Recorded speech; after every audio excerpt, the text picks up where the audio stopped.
Olá pessoal, bem-vindo aí, sou Juliana Boelco, bem-vindo ao canal. Estou aqui com o Daniel Jobim, vencedor da segunda edição aí do América Latina, né? Desafio sobre Fogo América Latina.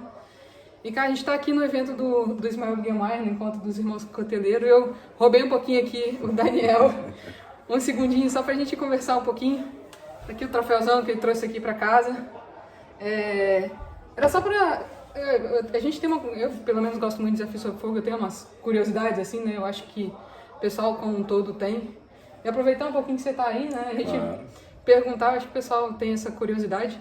Assim, só para começar, como é que... O que te levou para cutelaria, assim? O que na tua vida tu... Eu sempre gostei da questão do trabalho manual, né? Sim. Então, até comento num dos episódios que minha mãe, quando jovem, ela trabalhava com couro, com madeira. E eu, desde pequeno, sempre me fissurava por ver ela fazendo algumas coisas. E ela sempre comprava muita literatura a respeito. Legal, legal. E de pequeno eu fui fazendo, já fiz várias coisas. Eu fazia restauração de móveis, técnicas de pintura, essas coisas assim.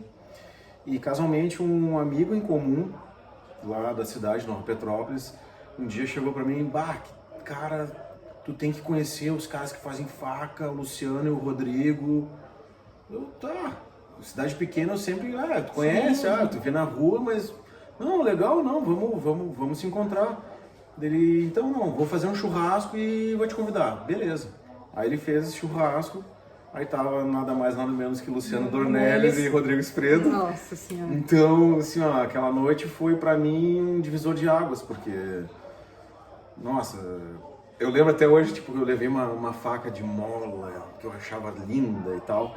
Aí chega o Esfredo, pós-Blade Show, pós-JS, com uma faca em carbono, com marfim, com a bainha toda em metal. Eu olhei aquilo, eu não acreditei, né? O que é isso, né?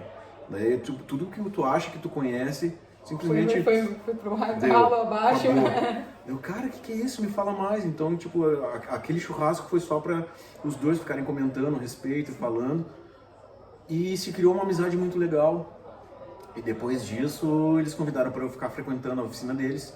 E eu sou formado em turismo e trabalhava meio turno na época. Então eu trabalhava um turno, no turno seguinte fazia um chimarrão, ia para a oficina de um e de outro. E ficava quietinho só observando. Até que num dia a gente fez um churrasco na casa do Luciano. E eles, vamos forjar e tal, eu vamos. Aí tava os dois em volta e eu forjando no meio e eles falando. Eu tenho a peça guardada, tá no meu painel de ferramentas até hoje. Maneiro, tipo, eu tenho isso como um talismã, digamos assim, sabe? Eu tava brincando com você, né? Eu não sei o que tem na água de Nova Petrópolis, né? Porque aqui tem tem a fonte que é o Espredo e o Dornelles, né? Exatamente. E depois daquela noite, pra mim, assim, foi... Eu não consigo descrever a sensação, assim. Eu lembro até hoje de eu chegar em casa e falar pra minha mãe, é isso aqui que eu quero. Pra vida, né? Eu não sei explicar. Dela, não, calma, que eu sempre fiz muita coisa, fui muito...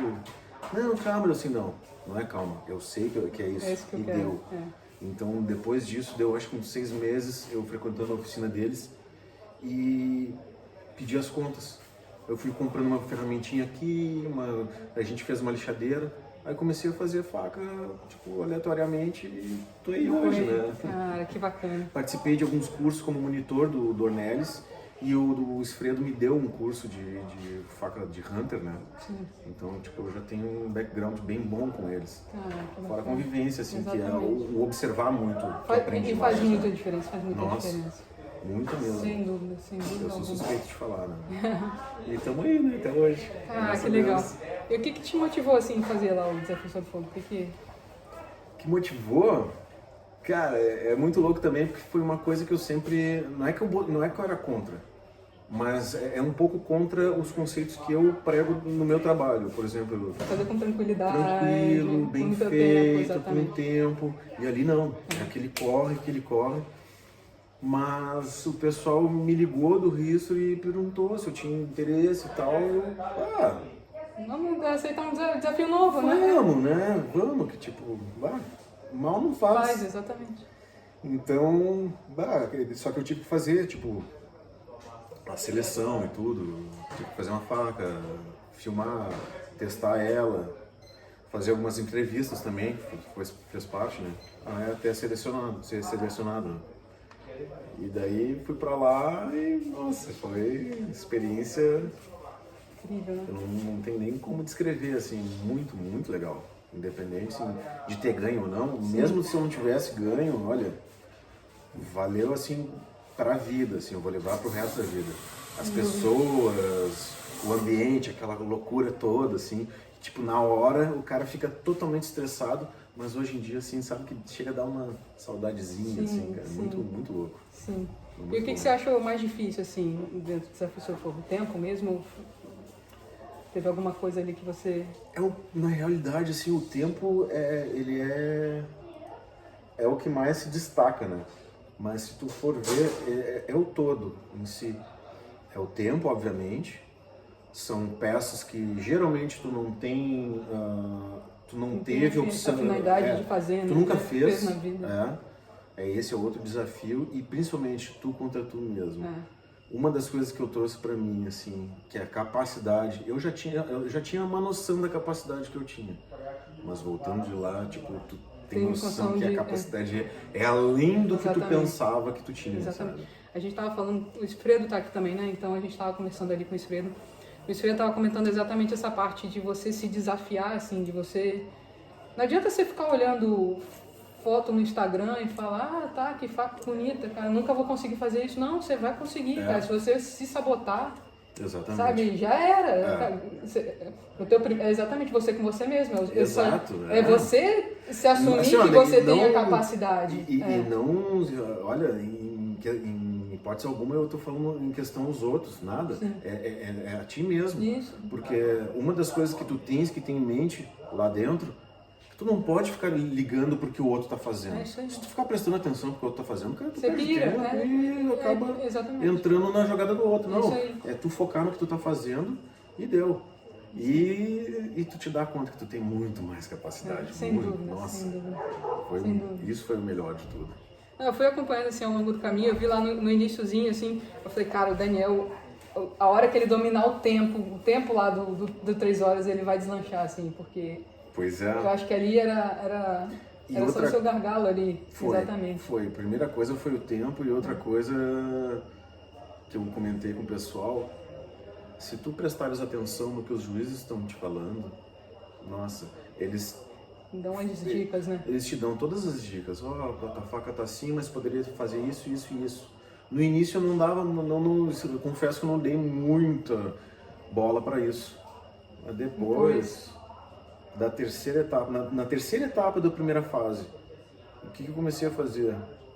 Até uma dica para quem for participar do próximo. Escutem os jurados. E o que eu fiz? Pegava um pedaço de papel, quando eles falavam, dava o tempo para começar, todo mundo saía correndo, eu ia, anotava todos os apontamentos deles e fazia um checklist. E aí sim, começava a fazer todas as coisas até deu. Fechou aqui, beleza. Eu olhava, tá aqui, eu acho que pode, e acabei ganhando as etapas sequentes. Cara, que legal, cara. Só venho te parabenizar, cara. Obrigada pelo teu tempo. Tá louco, não. Tirando ali da gente tá lá se divertindo, bebendo a cerveja aqui. Mas aqui é diversão igual, não, Deus do livre, eu que agradeço. Obrigadão, viu? Tá louco. E parabéns de novo, assim. Obrigadão. Acho que você, assim, acaba sendo, muita gente tem, né, lá seus preconceitos com o Desafio Sob Fogo, mas eu acho que de uma certa forma, um pouco do boom da cutelaria, eu acho que não só pela parte dos cuteleiros, mas por gente interessada por faca veio dele. Com certeza. Assim, tanto questão do mercado quanto questão do pessoal querendo fazer faca. Exatamente, cara. Eu acho que assim, porque é uma mágica que acontece ali, né? Você quando eu fiz minha primeira faca aqui no ISMA, né, do curso, você sai de um taruguinho lá de 52,100, aquilo vira uma... Tu vê a transformação, eu falei, cara, como é que pode, assim... É beirando uma alquimia. Exatamente.